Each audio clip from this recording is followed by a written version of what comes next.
نکلنے کے لیے غفلت میں ہم کیوں پڑے ہیں؟ دو چیزیں ہیں جنہوں نے ہمیں سب سے زیادہ غفلت میں ڈالا ہے، دو چیزیں جنہوں نے ہم نے رب سے ہمیں دور کیا۔ ایک لمبی لمبی امیدیں۔ امام الانبیاء صلی اللہ علیہ وسلم کا انداز مختلف انداز ہوتا تھا صحابہ کو سمجھانے کا۔ آپ صلی اللہ علیہ وسلم ایک دفعہ بیٹھے ہیں، بیٹھ کر دو لکیریں کھینچتے ہیں، ایک چھوٹی سی لکیر کھینچتے ہیں اور ایک لمبی لکیر کھینچتے ہیں، اور فرماتے ہیں صحابہ مجھ سے پوچھتے نہیں ہو میں نے یہ لکیریں کیوں کھینچی؟ فرمایا یا رسول اللہ آپ پر ہمارے ماں باپ قربان، آپ بتائیے کہ آپ نے یہ لکیریں کیوں کھینچی ہیں؟ فرمایا میرے صحابہ یہ جو میں نے چھوٹی سی لکیر کھینچی ہے یہ انسان کی زندگی ہے، یہ اس کی زندگی ہے، اور جو میں نے لمبی لکیر کھینچی ہے یہ اس کی امیدیں ہیں، کہ یہ امیدیں بہت لمبی لمبی باندھ کے بیٹھا ہوا ہے، لمبے لمبے پروگرام، لمبی لمبی امیدیں، لمبے لمبے مشورے، لمبی لمبی امیدیں، بڑی بڑی بلڈنگیں بنا رہا ہے، بڑے بڑے گھر بنا رہا ہے اور بڑے بڑے بزنس کے پروگرام کر رہا ہے، لیکن اس کی زندگی کتنی سی ہے؟ اتنی سی اس کی زندگی ہے۔ نہ اس گھر کے اندر اس نے رہنا ہے، نہ یہ مال اس کے کام آئے گا، یہ مال ہمیشہ کے لیے اس سے چلا جائے گا، اور یہ اس کی امیدیں ہیں جو امیدیں لمبی باندھ کر بیٹھا ہوا ہے۔ آج وہی امیدیں ہی ہیں جو ہمیں غفلت سے نکلنے نہیں دیتی۔ اور دوسری چیز غفلت میں پڑنے، غفلت میں جس نے ہم کو ڈالا ہوا ہے وہ ہے موت کی یاد سے غافل رہنا، موت کو نہیں یاد رکھنا۔ فرمایا کہ انسان کی قبر اس کو دن میں 7 مرتبہ یاد کرتی ہے، 7 مرتبہ پکارتی ہے، اے ابن آدم، اے میرے اوپر چلنے والے انسان، میں کیڑے مکوڑوں کا گھر ہوں، تو نے میرے اندر آنا ہے، کیڑے مکوڑوں سے بچنے کا بندوبست کر کے آنا۔ میں تنہائی کا گھر ہوں، آج اکیلے کمرے کے اندر تجھے ڈر لگتا ہے،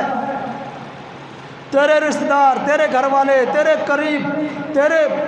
ساتھ محبتیں کرنے والے تجھے قبر میں رکھ کر، اکیلا رکھ کر آ جائیں گے، اپنے ساتھ اپنے کسی دل بہلانے والے کا بندوبست کر کے آنا۔ اے میرے اوپر چلنے والے انسان،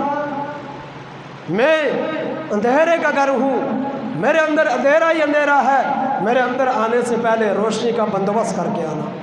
اس لیے فرمایا کہ قبر 7 مرتبہ یاد کرتی ہے۔ فرمایا کثرت الموت، اپنی قبر کو کثرت کے ساتھ یاد کرو، اپنی موت کو کثرت سے یاد کرو، تم غفلت کی زندگی سے نکل جاؤ گے۔ اپنا محاسبہ کرو، اپنا مراقبہ کرو، اپنے آپ کو ایک مرتبہ اپنے اوپر کوئی چادر ڈال کے یا اپنے اندر یہ خیالات رکھو، روزانہ سوچو۔ اگر انسان روزانہ سوچنے لگ جائے کہ آج میری روح نکل رہی ہے، میرے پاؤں سے روح نکل رہی ہے، آج روح نکالنے والا فرشتہ آ گیا ہے، میرے جسم سے روح نکل رہی ہے، وقت زیادہ ہو گیا، مختصر کرتا ہوں اپنی بات کو۔ فرمایا امام الانبیاء صلی اللہ علیہ وسلم نے فرمایا جب کسی انسان کی اس کے جسم سے روح نکلتی ہے، روح نکلنا کتنا تکلیف دہ مرحلہ ہوتا ہے۔ امام الانبیاء صلی اللہ علیہ وسلم بھی موت کی سختی سے پناہ مانگ رہے ہیں۔ امام الانبیاء صلی اللہ علیہ وسلم فرمایا مل مل کے کپڑے کو بیری کے درخت کے اوپر ڈال دو، اس کو کھینچو، جس طرح وہ دھاگے ہو جاتا ہے۔ فرمایا جب انسان کے جسم سے روح نکلتی ہے اس کا جسم ایسے ٹوٹ جاتا ہے، ایسے ٹوٹ جاتا ہے۔ تو اپنا مراقبہ، اپنا محاسبہ کریں ہم روزانہ، کم از کم آج ہم یہ اپنا ایک پریکٹیکل کر لیں۔ یقین مانیں ہم حرام سے بھی بچ جائیں گے، ہم دنیا کی ہر برائی سے بچ جائیں گے، ہم مسجد کے کھونٹے بن جائیں گے، مسجد کے عادی بن جائیں گے۔ آج ہم سوچیں کہ میرے اوپر موت آ گئی،